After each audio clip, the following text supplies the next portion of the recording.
In the land of Thebes, drought swept over the land, endangering all the inhabitants. Oedipus, the ruler of Thebes, believed it was a sign from the gods. Thus, he sent his dear friend and brother, Creon, to go and pray to the gods, with hopes to discover a way to appease the gods' anger.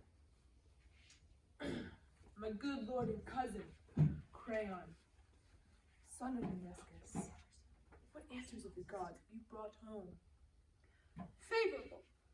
I mean, even what sounds ominously, if it is issued in the way forthright, may all end well. Outruns the oracle. I am confident, not prone to fear what you say so far. If you desire to hear while these stand near us, I am ready to speak at once, or to go in with you. Speak before all. My heavy load of care is for them, their sake, not for my own I bear. What the god told me, that will I declare. Phoebus, our lord, gives us expressed command to drive pollution bred within this land out of the country and not cherish it beyond the power of healing. By what purge? What is the terror of your tragedy? Exile, or recompense of death for death, since 'tis this blood makes winter to the city. Whose death is it he signifies? My liege, we had a leader once over this land called Laius, before you held the helm of state. This man is dead, and now we are clearly bidden to bring forward his murderers. And where on earth are they?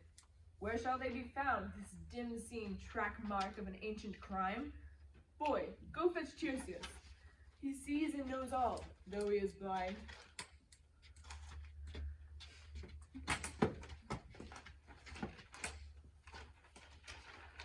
Ah, Tiresias, thou who searchest everything, communicable or nameless, both in heaven and on earth. Thou canst not see the city, but knowest no less what pestilence visits it. Oh, name the murderer of the dear King Laius. Alas, how terrible it is to know when no good comes of knowing. What is it? Of these matters I was well aware, but let them slip me, else I had not come hither. Who is it? How far thou hast traveled? Out with it! Let me go home, thou shalt not receive my counsel well. What? You know and will not speak? Your mind is to betray us and destroy the city?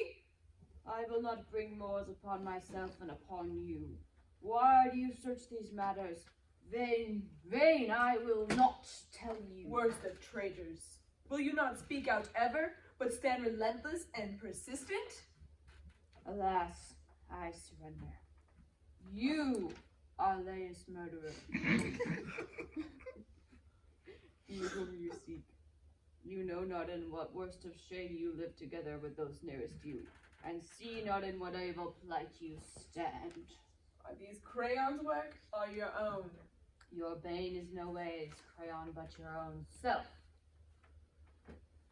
Crayon, a trusty, familiar friend, with secret minds covets to oust me from it, and I suborned a sorcerer like this. Do you expect to go on reveling in utterances like this, blind as you are in eyes, ears, and mind? You cannot hurt me, nor anyone else who beholds the light. I am going. You, boy, take me home. I let him. When you are gone, you can annoy no more.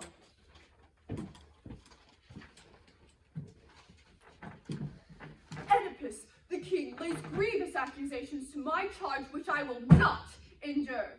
For if he fancies he, in our present troubles, has endured aught at my hands, either in word or deed, tending to harm him, I have no desire my life should be prolonged, bearing this blame. Nay, the reproach, it may be, rather coming through stress of anger than advisedly.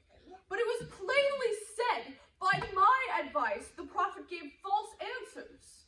It was said, but how advisedly I know not. Was this charge of a set mind and with set countenance imputed against me? I do not know. I have no eyes for what my master does. But here he comes, himself forth from the palace. Now, please excuse gentlemen, my labors are not completed. Sophocles, my comrade, please stay in my wake. Philip, why do you come here today? Do you boast of so great a daring? Tell me, by heaven, do you detect in me a fool? I am not covetous to be a king. I am not yet so blinded as to wish for honor, other than is joined with gain. What is it that you want? To expel me from the country? Not at all. You're dead, I purpose. Your banishment, not your banishment. My lords, here is Jocasta. In good time, I see her come to you from the palace. What aid in her order to appease your present difference?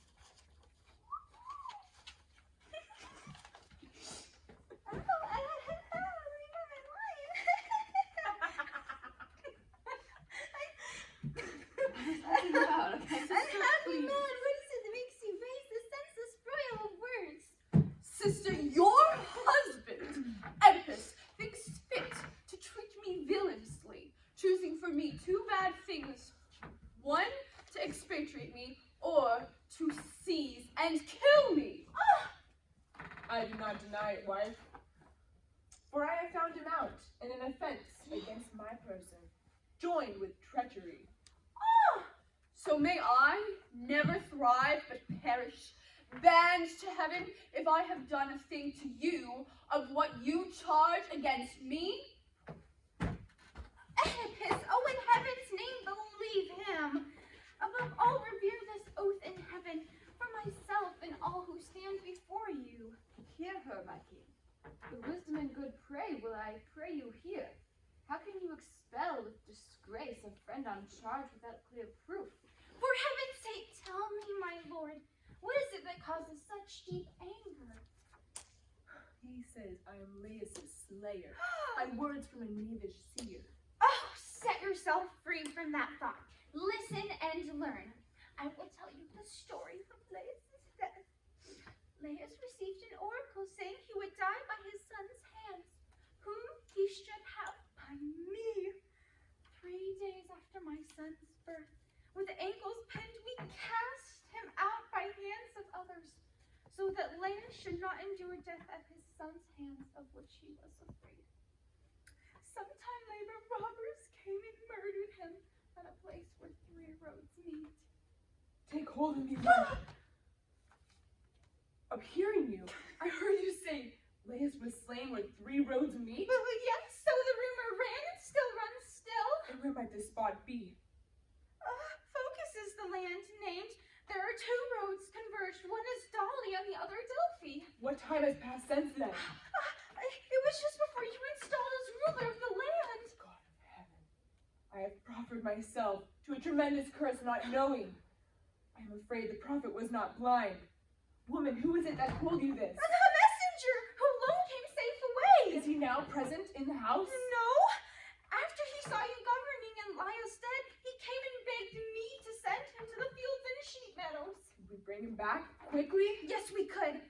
But am I worthy to know what weighs so heavily on you, sir? I am the son of Polybus and Meobe of Corinth. A circumstance befell me at which, at a board, a drunken fellow called me a changeling. Straightway I set out for the Pythian oracle at Delphi. Strange and lamentable things were revealed, saying I would wed my mother and be my father's murderer. When I heard that, I fled, afraid of hurting my father and mother who raised me. In my travels, I came across to near a place where 3 roads meet, and met a herald and a man that rode in a colt carriage. The old man himself enraged me, so I struck him down and all who were with him. I have laid all these curses on myself. Am I not vile? Am I not unclean?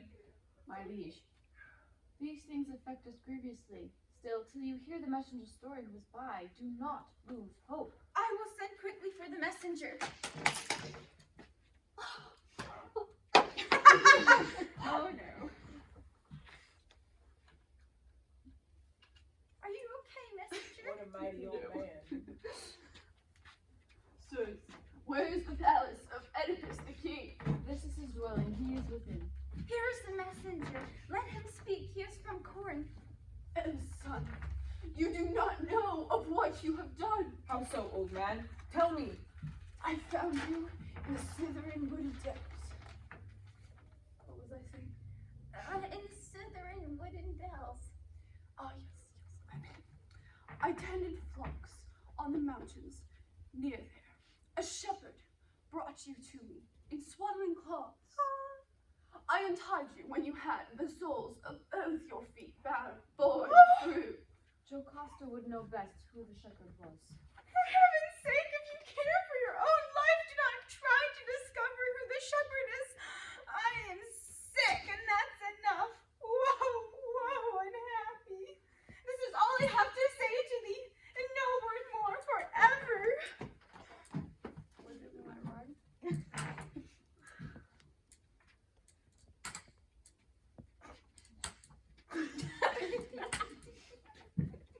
Yes, this is him, the shepherd who gave me Oedipus as a baby.